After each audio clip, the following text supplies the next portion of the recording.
नमस्कार, मैं हूं सिमरन शुक्ला और आप देख रहे हैं स्वराज पोस्ट।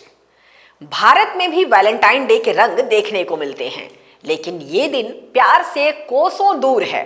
इस दिन की कहानी जितनी रोमांटिक मानी जाती है, असल में उतनी ही डार्क है। ये दिन संत वैलेंटाइन की मृत्यु से जुड़ा हुआ है। हर साल 14 फरवरी को मनाया जाने वाला वैलेंटाइन डे प्यार, रोमांस और रिश्तों का सबसे खास दिन माना जाता है।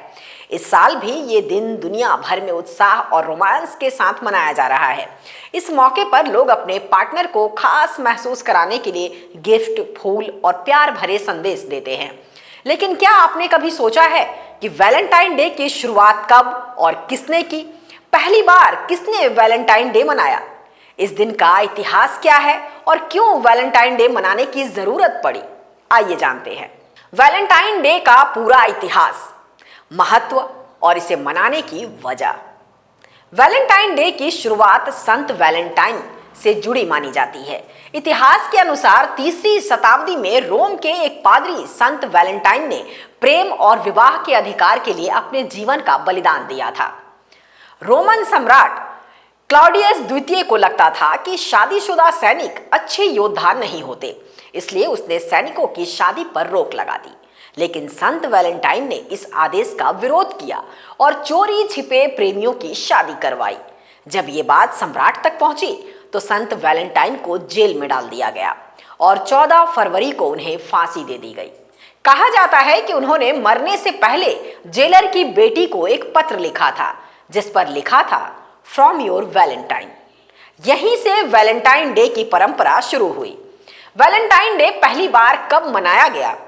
पहली आधिकारिक शुरुआत 496 ईस्वी घोषणा पोप गैलेसियस प्रथम द्वारा। इसके बाद ये दिन धीरे धीरे यूरोप और फिर पूरी दुनिया में प्रेम के प्रतीक के रूप में मनाया जाने लगा। वैलेंटाइन डे क्यों मनाया जाता है? वैलेंटाइन डे के मनाने का उद्देश्य क्या है? प्रेम और रिश्तों का सम्मान करना, भावनाओं को खुलकर व्यक्त करना, अपने प्रियजन को खास महसूस कराना। आज ये दिन सिर्फ कपल्स तक सीमित नहीं रहा, बल्कि दोस्त, पति पत्नी और परिवार के लोग भी एक दूसरे को प्यार का एहसास कराते हैं। वैलेंटाइन डे से पहले पूरा सप्ताह प्रेम सप्ताह के रूप में मनाया जाता है, जिसमें rose day, propose day, chocolate day, teddy day, promise day, hug day, kiss day शामिल है। वहीं दूसरी ओर 14 फरवरी का वो दिन जब 40 जवानों के बलिदान से घायल हुआ था देश। पुलवामा में आतंकी हमला। जी हाँ, याद है ना आपको? 14 फरवरी 2019, वो तारीख जिसे देश कभी भूल नहीं सकता। पुलवामा आतंकी हमले को भले ही 7 साल बीत गए हों, लेकिन इसकी कसक और दर्द आज भी लोगों के जहन में ताजा है। सैन्य जवान कार सवार को बार बार काफिले से दूर रहने के लिए कह रहे थे, लेकिन कार सवार इस अनाउंसमेंट को नजरअंदाज कर रहा था। जवान कुछ समझ पाते, इतने में कार ने काफिले में शामिल बस में जोरदार टक्कर मार दी, जिसके बाद तेज विस्फोट हुआ और इस हमले में 40 जवान बलिदान हो गए। ये हमला कैसे हुआ और भारत ने बाद में क्या कार्रवाई की और कैसे पाकिस्तान में बैठे जैश के आतंकियों को भारतीय जवानों ने चुन चुन कर मारा? जम्मू कश्मीर के श्रीनगर नेशनल हाईवे के जरिए केंद्रीय रिजर्व सुरक्षा बल यानी सीआरपीएफ का काफिला जम्मू से श्रीनगर की ओर जा रहा था। इसी दरमियान अवंतीपोरा के गोरीपोरा के पास पर एक वाहन काफिले में शामिल बसों के बिल्कुल किनारे से होकर गुजरा। श्रीनगर नेशनल हाईवे पर अवंतीपोरा के गोरीपोरा में आतंकियों ने ये हमला किया था। सीआरपीएफ के काफिले में 60 से भी ज्यादा सैन्य वाहन थे। इन वाहनों में करीब 2547 जवान मौजूद थे। जो कार वाहनों से टकराई वो विस्फोटक से भरी हुई थी। जैसे ही कार ने सैन्य बसों में टक्कर मारी, एक जबरदस्त विस्फोट हुआ। ये धमाका इतना खतरनाक था कि इसकी आवाज कई किलोमीटर दूर तक सुनाई दी। उस दौरान पुलवामा के आसपास का वातावरण आग और धुएं से ढक गया था।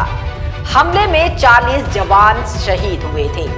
अवंतीपोरा में हुए इस हमले की जिम्मेदारी जैश-ए मोहम्मद ने ली थी। धमाका इतना तेज था कि कई बसों के बुरी तरह से परखच्चे उड़ गए। इस हमले की जिम्मेदारी पाकिस्तान के आतंकी संगठन जैश ए मोहम्मद ने ली थी। इस हमले ने देश को अंदर तक झकझोर दिया था। आतंकियों की इस हरकत से भारतीयों की आंखें नम हो गई थी और अब सभी की निगाहें रिटेलिएट पर थी। पुलवामा हमले के बाद भारतीय सेना और भारत सरकार ने मिलकर आतंकियों को ललकारा था। देश के प्रधानमंत्री नरेंद्र मोदी ने कहा था कि मैं अपने दिल में वही आग महसूस करता हूं जो आपके अंदर भड़क रही है। प्रधानमंत्री ने यह भी कहा था कि सभी के आंसुओं का बदला लिया जाएगा।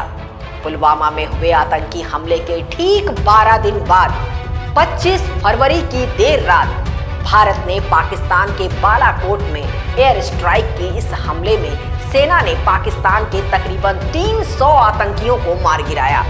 सरकारी दावे के अनुसार वायुसेना के 2000 विमानों ने इलाके में आतंकियों के कैंपों पर करीब 1000 किलो बम गिराए। इस कार्रवाई की पाकिस्तान को भनक तक नहीं लगी थी। हमले को बालाकोट एयर स्ट्राइक का नाम दिया गया था। विंग कमांडर अभिनंदन इस कार्रवाई के दौरान भारत के MiG-21 बाइसन लड़ाकू विमान ने पाकिस्तानी F-16 फाइटर जेट को भी मार गिराया था।